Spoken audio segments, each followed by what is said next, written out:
சிவகங்கை மாவட்டம் திருப்புவனத்தில் பணியின் போது மின்சாரம் பாய்ந்ததில் கேங்மேன் உயிரிழந்தார்.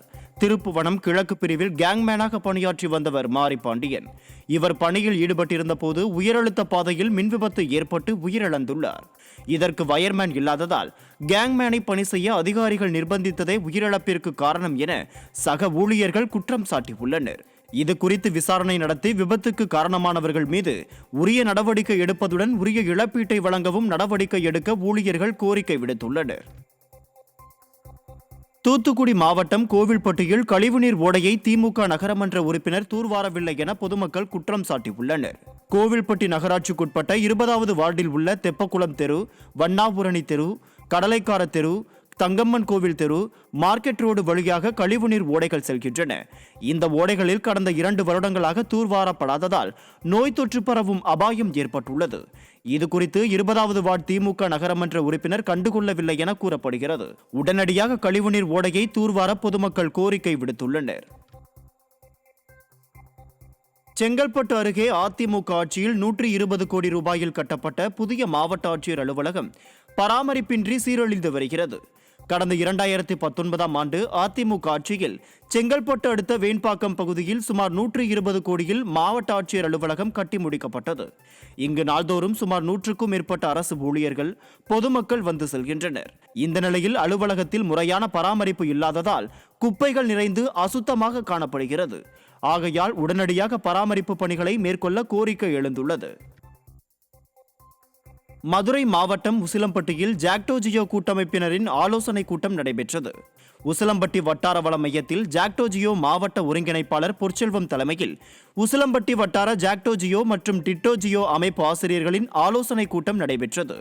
அப்போது ஜாக்டோ ஜியோ சார்பில் பல்வேறு அம்ச கோரிக்கைகளை வலியுறுத்தி வரும் 27ஆம் தேதி நடைபெறவுள்ள மாநிலம் தழுவிய உண்ணாவிரத போராட்டம் மற்றும் 30ஆம் தேதி நடைபெறவுள்ள மறியல் போராட்டம் குறித்து ஆலோசிக்கப்பட்டது. அரியலூர் அருகே 17 வயது சிறுமியை பாலியல் வன்கொடுமை செய்த வழக்கில் இளைஞருக்கு 14 ஆண்டுகள் சிறை தண்டனை விதிக்கப்பட்டது.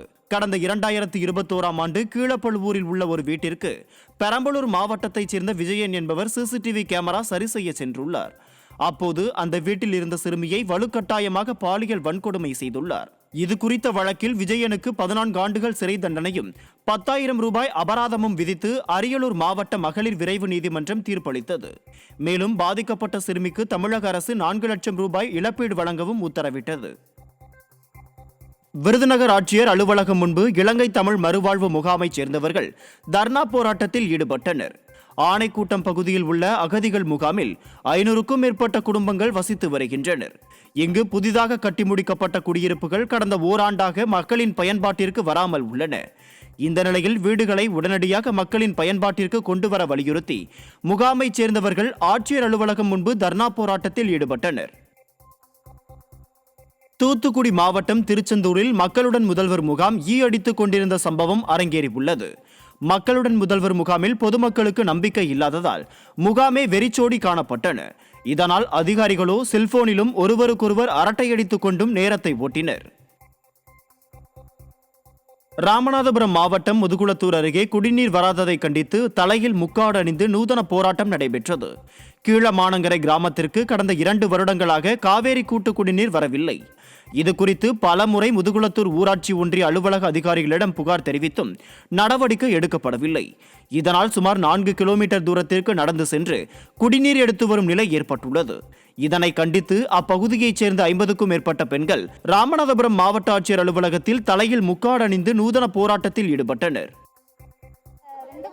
நாங்கள் முதுகுளத்துக்கு ஒரு 4 கிலோமீட்டர் இருக்கு சார். நாங்கள் நடந்து போயிட்டு நடந்து தான் தண்ணி அள்ளிக்கிட்டு இருக்கோம் சார். இதை பற்றி நாங்கள் யூனியனில் கம்ப்ளைண்ட் கொடுத்து பார்த்தோம் சார். இதை பற்றி அவங்க எந்த ஆக்ஷனும் எடுக்கவே இல்லாமல் இருக்கிறார் சார். நாங்கள் இன்னைக்கு அதுக்காக இன்னைக்கு கலெக்டரேட்டில் மனு கொடுக்க வந்துருக்கோம் சார். அந்த ஊருக்கு தண்ணி வந்துகிட்டே இருக்கு சார். ஆட்டோமேட்டிக் பிடிச்சி கொடுத்துருக்காங்க. எங்களுக்கு சுத்தமாக தண்ணி வரவே கிடையாது சார். ராணிப்பேட்டை மாவட்டம் களவை அருகே குட்டியம், செங்கனாவரம் ஆகிய கிராமங்களில் மயிலார் திருவிழாவை முன்னிட்டு எருது காட்டும் விழா வெகு விமர்சையாக நடைபெற்றது.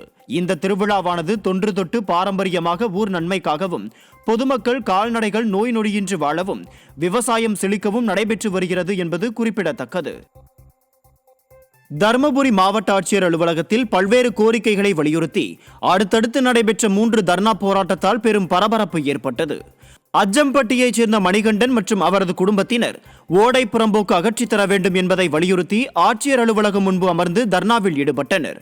அதேபோல் ராமியம்பட்டியைச் சேர்ந்த திருமால் என்பவர் பொதுவான விவசாய கிணற்றில் மோட்டார் மற்றும் மின்மோட்டார் அறையினை அப்புறப்படுத்திவிட்டு விவசாயம் செய்பவர் மீது நடவடிக்கை எடுக்க வேண்டும் என்பதை வலியுறுத்தி தர்ணாவில் ஈடுபட்டார்.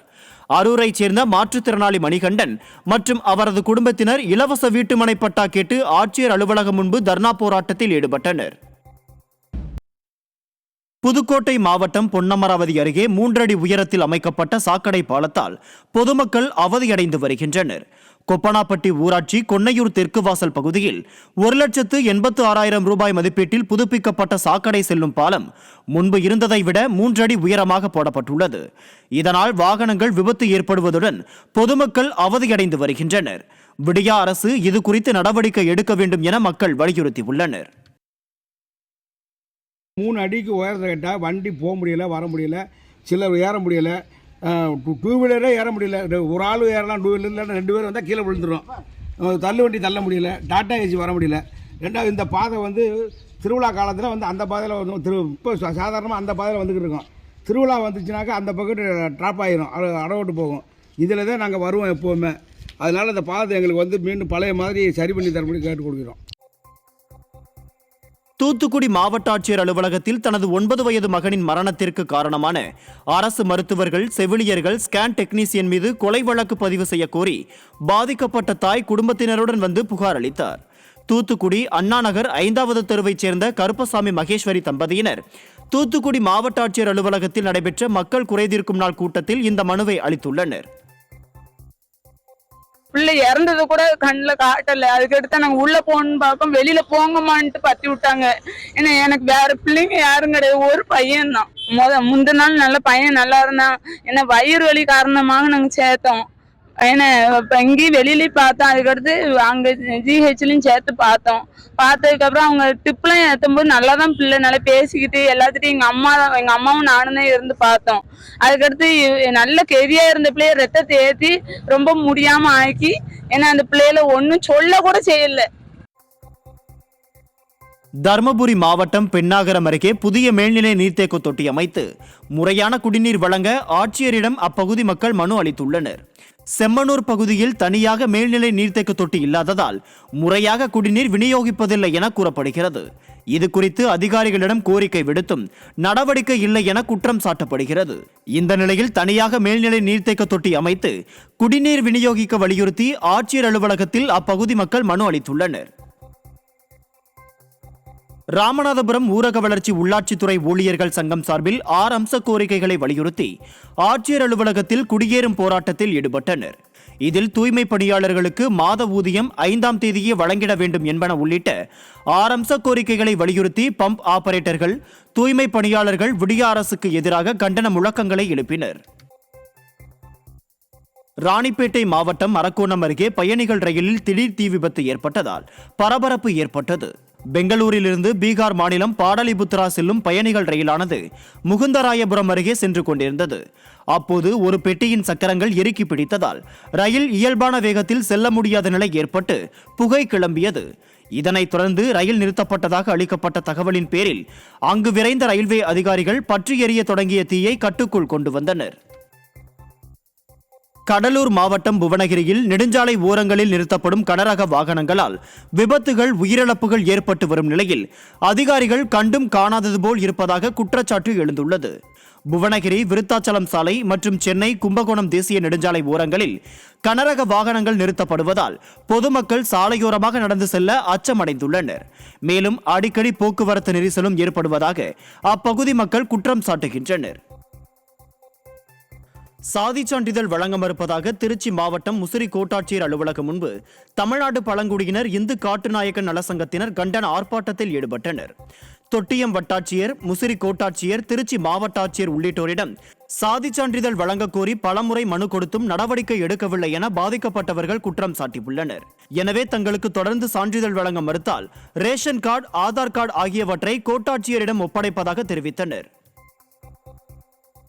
விழுப்புரம் மாவட்டம் அரகண்டநல்லூர் வேளாண் ஒழுங்குமுறை விற்பனை கூடம் முன்பு விவசாயிகள் சாலை மறியலில் ஈடுபட்டதால் பரபரப்பு ஏற்பட்டது. வேளாண் ஒழுங்குமுறை விற்பனை கூடத்தில் விளைபொருட்களை விற்பதற்காக அதிக அளவில் விவசாயிகள் குவிந்தனர்.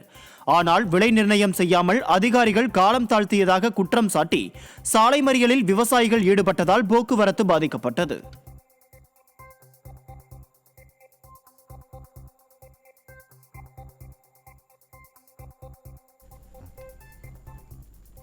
கோவை மாவட்டம் அன்னூர் அருகே சார் பதிவாளர் அலுவலகத்தில் கணக்கில் வராத சுமார் 1.5 லட்சம் பணத்தை லஞ்ச ஒழிப்புத்துறையினர் பறிமுதல் செய்தனர்.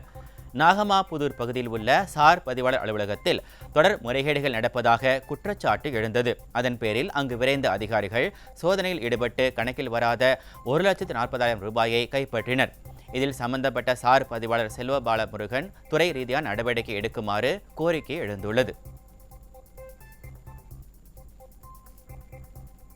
திருவண்ணாமலையில் அரசு வேலை வாங்கி தருவதாக கூறி 60 லட்சம் ரூபாய் மோசடி செய்த நபரிடமிருந்து பணத்தை மீட்டு தருமாறு பாதிக்கப்பட்டவர்கள் மாவட்ட காவல் கண்காணிப்பாளர் அலுவலகத்தில் புகார் மனு அளித்தனர். தேவனாம்பட்டைச் சேர்ந்த ஓய்வு பெற்ற ராணுவ வீரர் முருகன் சென்னை தலைமைச் செயலகத்தில் பணிபுரியும் அதிகாரி சுப்பிரமணி என்பவர் மூலம் அரசு வேலை வாங்கி தருவதாக கூறி 15க்கும் மேற்பட்ட நபர்களிடமிருந்து 60,80,000 ரூபாய் பணத்தை பெற்று மோசடி செய்துள்ளார். பணத்தை திருப்பி கேட்டவர்களுக்கு சுப்பிரமணியன் கொலை மிரட்டல் விடுத்துள்ளார். இன்றைக்கே அரசாங்க டிரைவர் வேலை வேணும்னா நான் சென்னையில் வாங்கி கொடுத்துருவேன், இல்லை இந்த மாவட்டத்திலே உனக்கு போகணுன்னா கூடி சீக்கிரம் வேலையை நான் வாங்கி கொடுப்பேன்.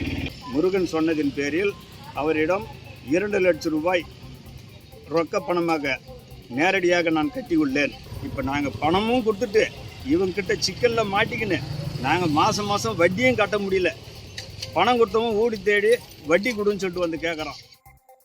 திருப்பத்தூர் மாவட்டம் வாணியம்பாடி அருகே அடுத்தடுத்து 3 இருசக்கர வாகனங்கள் ஒன்றோடொன்று மோதிய விபத்தில் 7 பேர் காயமடைந்தனர். புதூர் அருகே சென்னை பெங்களூரு தேசிய நெடுஞ்சாலையின் சர்வீஸ் சாலையில் வளையாம்பட்டு கிராமத்தைச் சேர்ந்த சிறுவன் உள்பட 5 இளைஞர்கள் 2 இருசக்கர வாகனங்களில் சென்று கொண்டிருந்தனர். அப்போது ஷாகிராபாத் பகுதியைச் சேர்ந்த அப்துல் வாஜித், தணிகாச்சலம் ஆகியோர் வந்த இருசக்கர வாகனத்தின் மீது எதிர்பாராத விதமாக இளைஞர்களின் பைக்குகள் அடுத்தடுத்து மோதியதில் 7 பேரும் காயமடைந்தனர். சேலம் மாவட்டம் கொங்கணாபுரம் அருகே சாலை விரிவாக்க பணிக்கு வீட்டை அகற்றியே தீருவோம் என நெடுஞ்சாலைத்துறை அதிகாரிகள் மிரட்டல் விடுத்ததால் வீட்டின் உரிமையாளர் உறங்காமல் விடிய விடிய வீட்டு வாசலில் காத்திருந்த சம்பவம் பரபரப்பை ஏற்படுத்தியுள்ளது. மூலப்பாதை அருகே 4 வழிச்சாலை விரிவாக்கத்திற்கு உரிய இழப்பீடு வழங்காமல் சம்பத் தமிழரசி தம்பதியின் குடியிருப்பு வீட்டை இடிப்பதற்காக நெடுஞ்சாலைத்துறை அதிகாரிகள் ஜேசிபி இயந்திரத்துடன் வந்து எந்த நேரமானாலும் வீட்டை இடிக்காமல் செல்ல மாட்டோம் என மிரட்டல் விடுத்துள்ளனர். இது குறித்து முதல்வர் தனிப்பிரிவு வரை புகார் அளித்தும் நடவடிக்கை இல்லை என பாதிக்கப்பட்ட தம்பதியினர் குற்றம் சாட்டியுள்ளனர். இப்போ ஹைவே எடுக்கிறதுக்காக வேண்டி இடத்த அக்யூர் பண்ணணும்னு சொல்லி கேட்டாங்க. சரி, இடம் எவ்வளோ எடுக்கிறாங்கன்னு சொல்லி 338 சதுர மீட்டர் அந்த இடம் எடுத்திருக்காங்க. அதுக்கு இழப்பீடு தொகை ரொம்ப கம்மியாக கொடுத்துருக்காங்க. டிஇக்கிட்டேயும் டிஆர்ஓட்டு பல தடவை போய் பெட்டிஷன் கொடுத்து பார்த்துருங்க. டிஇக்கிட்ட மட்டுமே ஒரு 4-5 தடவை பெட்டிஷனாக கொடுத்துட்டேன். ஆனால் ஒரு 10 தடவை நேரில் போய் பார்க்க முடியாது, திரும்பி வந்துட்டேங்க.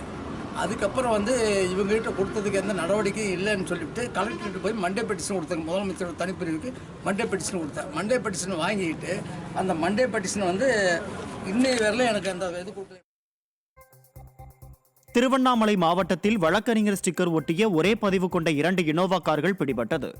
செங்கம் தாலுகா பகுதியில் இருவேறு நபர்களிடம் ஒரே மாதிரியாக வழக்கறிஞர் ஸ்டிக்கர் ஒட்டப்பட்ட இனோவா கார்கள் இருப்பதாக வட்டார போக்குவரத்து அலுவலருக்கு தகவல் கிடைத்துள்ளது. இதையடுத்து 2 கார்களையும் வட்டார போக்குவரத்து அலுவலகத்திற்கு எடுத்துச் சென்று வாகன உரிமையாளர்களிடம் தீவிர விசாரணை நடைபெற்று வருகிறது.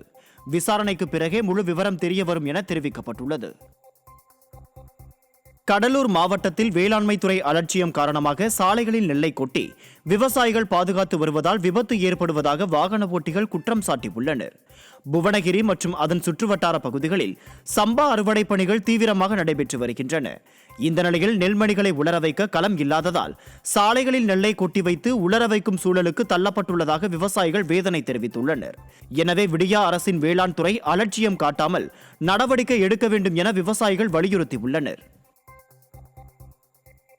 மருத்துவ காப்பீடு திட்டம் என்ற பெயரில் பணம் பறிக்கும் திட்டத்தை நடைமுறைப்படுத்தும் மெடி அசிஸ்ட் எனும் தனியார் இன்சூரன்ஸ் கம்பெனியை கண்டித்து திருப்பூர் மாவட்டம் தாராபுரத்தில் தமிழ்நாடு அரசு ஊழியர் சங்கம் சார்பாக கண்டன ஆர்ப்பாட்டம் நடைபெற்றது. வட்டாட்சியர் வளாகம் முன்பு நடைபெற்ற இந்த ஆர்ப்பாட்டத்தில் நிர்வாக திறனற்ற பொம்மை முதலமைச்சரை கண்டித்தும் தனியார் இன்சூரன்ஸ் கம்பெனியை கண்டித்தும் அரசு ஊழியர்களுக்கு காப்பீடு திட்டத்தின் மூலம் கட்டணமில்லா சிகிச்சை உறுதிப்படுத்த வலியுறுத்தியும் அரசு ஊழியர்கள் முழக்கமிட்டனர். அந்த இன்சூரன்ஸ் திட்டத்தில் இருக்கக்கூடிய இயக்குனர் சரியான தகவல் இல்லாமல் ஃபோன் நம்பர் போட்டிருக்காங்க. அந்த நம்பருக்கு கூப்பிட்டா சரியான நடவடிக்கை இல்லை. ஆகவே கட்டணமில்லா சிகிச்சை நடைமுறைப்படுத்தணும்னு சொல்லி இன்னைக்கு திருப்பூர் மாவட்டம் முழுவதும் அனைத்து வட்டாட்சியர் அலுவலகம் முன்பும் மாவட்ட ஆட்சியர் அலுவலகம் முன் ஆர்ப்பாட்டம் நடத்தியிருக்கிறோம். இந்த பிரச்சனைக்கு முதல்வர் தீர்வெடுக்கவில்லை என்று சொன்னால் பிப்ரவரி 2ஆம் தேதி மாவட்டத்தில் இருக்கக்கூடிய அந்த மெடி அசிஸ்டன்ட் யூனிடெட் இன்சூரன்ஸ் முதன்மை இயக்குனர் அலுவலகம் பிப்ரவரி 2இல் முற்றுகை போராட்டம் நடத்துவது என முடிவெடுக்கப்பட்டிருக்கிறது. நீலகிரி மாவட்டம் தலைக்குந்தா பகுதியில் 9 வயது சிறுமியை வன்கொடுமை செய்த இளைஞர் மீது நடவடிக்கை எடுக்க கோரி சர்வதேச உரிமைகள் கழகம் சார்பில் ஆட்சியரிடம் மனு அளிக்கப்பட்டது. வன்கொடுமை வழக்கில் கைதான அஜித்குமாருக்கு மிக அதிகபட்ச தண்டனை வழங்க வேண்டும், சிறுமியின் குடும்பத்திற்கும் அவரது மேல் படிப்பிற்கும் நிதி வழங்க வேண்டும், சிறுமிக்கு ஆபத்து ஏற்படாதவாறு பாதுகாப்பு வழங்க வேண்டும் உள்ளிட்ட கோரிக்கைகள் வலியுறுத்தப்பட்டது. சட்ட ஒழுங்கு பாதிக்காத அளவு தலைக்குந்தாப்பையில் மக்கள் ரொம்ப கொந்தளிப்பாக இருக்காங்க. அவங்கள அமைதியை நிலைநாட்ட கலெக்டர் மாவட்ட ஆட்சித்தலைவர்களுக்கு தயவு கூர்ந்து ஒரு உத்தரவாதத்தை கொடுத்து அந்த பையனை காமக்கூடுறான வெளியே வராத அளவுக்கு மாவட்ட ஆட்சித்தலைவர்கள் அம்மாவட்ட ரிக்வஸ்ட் பண்ணியிருக்கோம். கண்டிப்பாக பரிசீலிப்பதாக கூறியிருக்கிறார். சேலம் மாவட்டம் மேட்டூர் அருகே புதிய மோட்டார் வாகன சட்டத்தை கண்டித்து கவன ஈர்ப்பு போராட்டம் நடைபெற்றது. ராமன் நகர் பேருந்து நிறுத்தம் முன்பு மேட்டூர் தாலுகா அனைத்து வாகன ஓட்டுநர்கள் நல சங்கத்தினர் கவன ஈர்ப்பு போராட்டத்தில் ஈடுபட்டனர். போராட்டத்திற்கு தமிழக லாரி உரிமையாளர் சம்மேளன தலைவர் முருகன் வெங்கடாச்சலம் தலைமை வகித்தார். அப்போது மத்திய அரசு கொண்டு வந்த ஹிட் அண்ட் ரன் புதிய சட்ட மசோதாவை திரும்பப் பெறுதல் உள்ளிட்டவற்றை நிறைவேற்ற வலியுறுத்தினர். தற்பொழுது இந்த மோட்டார் வாகன சட்டத்தில் பிஎன்எஸ் என்ற பிரிவை கொண்டு வந்து 7 ஆண்டுகள் கடுமையான சிறை தண்டனை, அதே போல லட்சக்கணக்கில் அபராதங்கள் என்று சட்ட நிபந்தனைகளை விதிகளை கொண்டு வந்து தொடர்ந்து இந்த மோட்டாரில் ஈடுபட்டிருக்கக்கூடிய ஓட்டுநர்களையும் உதவியாளர்களையும் நசுக்கின்ற வகையிலையும் உரிமையாளர் நசுக்குகின்ற வகையிலும் தொடர்ந்து மத்திய அரசாங்கம் இந்த சட்டங்களை கொண்டு வந்து கொண்டே இருக்கிறது. திருவள்ளூர் மாவட்ட ஆட்சியர் அலுவலக வளாகத்தில் வீட்டுமனை பட்டா வழங்காததால் ஆத்திரமடைந்த இளைஞர் வேப்பமரத்தில் ஏறி மண்ணெண்ணெயை ஊற்றி தீக்குளிக்க முயன்றது பரபரப்பை ஏற்படுத்தியது. பூரிவாக்கம் கிராமத்தில் தனக்கு சொந்தமான நிலத்தை தூரத்து உறவினர் அபகரிக்க முயற்சி செய்வதால் பட்டா வழங்க கோரி பலமுறை மனு கொடுத்தும் நடவடிக்கை எடுக்கவில்லை என ஆறுமுகம் என்பவர் குற்றம் சாட்டியுள்ளார்.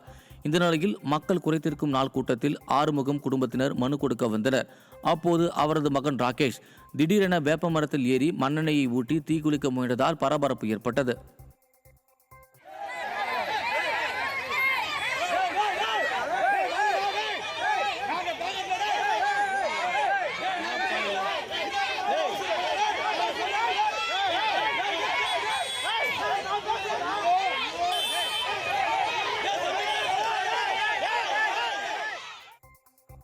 ராணிப்பேட்டை மாவட்டம் அரக்கோணம் ரயில் நிலைய மேம்பாலத்திலிருந்து குதித்த ஜார்க்கண்டை சேர்ந்த இளைஞர் உயரழுத்த மின்சார கம்பியில் சிக்கி தண்டவாளத்தில் விழுந்து படுகாயமடைந்தார். இதனையடுத்து இளைஞரை மீட்ட போலீசார் சிகிச்சைக்காக அரசு மருத்துவமனைக்கு அனுப்பி வைத்தனர். மேலும் இளைஞர் தற்கொலை செய்ய முயற்சித்தாரா அல்லது கொலை முயற்சியா என்ற கோணத்தில் போலீசார் விசாரணை மேற்கொண்டு வருகின்றனர். ஈரோடு அருகே கேம் விளையாடும் போது தம்பியுடன் ஏற்பட்ட சண்டையில் அரசு பள்ளி மாணவி தூக்கிட்டு தற்கொலை செய்து கொண்ட சம்பவம் அதிர்ச்சியை ஏற்படுத்தியுள்ளது. மொடக்குறிச்சி அடுத்த நஞ்சை காலமங்கலம் பகுதியைச் சேர்ந்த முத்துசாமிக்கு தர்ஷினி மற்றும் அஸ்வின் என 2 குழந்தைகள் உள்ளனர். இந்த நிலையில் இருவருக்கும் கேம் விளையாடும் போது சண்டை ஏற்பட்டுள்ளது. இதனால் கோபமடைந்த தர்ஷினி அறைக்குள் சென்று தூக்கிட்டு தற்கொலை செய்து கொண்டார். இச்சம்பவம் அப்பகுதியினரை பெரும் சோகத்தில் ஆழ்த்தியுள்ளது.